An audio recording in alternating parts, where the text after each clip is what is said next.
Hello পেটুক জনগণ, কেমন আছেন সবাই? চলে আসলাম আমি নতুন আরেকটি রেসিপি নিয়ে। এই রেসিপিটার নাম দিয়েছি বিড়ালের থেকে মাছ ছিনতাই করা রেসিপি। কেননা হরহামেশাই দেখা যায় আমাদের বাড়িতে যদি পালিত বিড়াল থাকে, মানুষের থেকে এই বিড়ালের দাম হয়ে যায় বেশি। এই বেড়ারা হরহামেশাই আমাদের খাবারের ওপরে ভাগ বসায়, কিন্তু আমরা ওদের খাবারের ওপরে ভাগ বসাতে পারি না। তাই আজকে আমি প্রতিশোধ নেওয়ার জন্যে ওর জন্যে যে মাছ আনা হয়েছিল সেই মাছের থেকে মাথা রেখে দিয়েছি কিছু একটা করে খাওয়ার জন্য।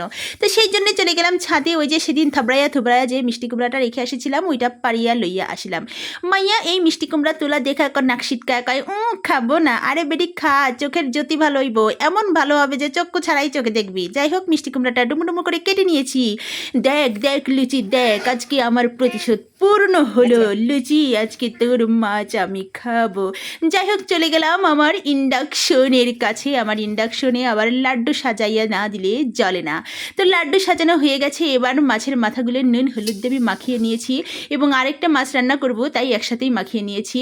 পরে শুকনা কড়াইয়ে জিরা ভেজে নামিয়ে নেব। তারপরে তেল দিয়ে মাছগুলো ভালো করে মুচমুচে কুড়মুড়ে করে ভেজে নেব।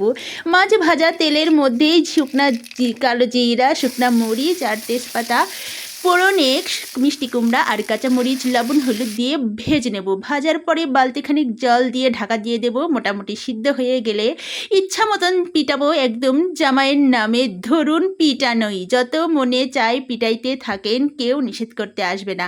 মন মতন পিটানি পুটানি হয়ে গেলে মাছের মাথাগুলো দিয়ে আর একটু পিটাইয়া পুটাইয়া দিয়ে দেব সেই ভাজা জিরার বাটা। আপনারা চাইলে গুঁড়াও দিতে পারেন, কোনো সমস্যা। আচ্ছা, পরে নামানোর আগে দিয়ে দেব ঘি। ওহ, আপনারা মুখে দিলে বুঝবেন, মুখের মধ্যে স্বাদের বোমা ফাটবে। দারুণ হয়েছে খেতে। ওহ।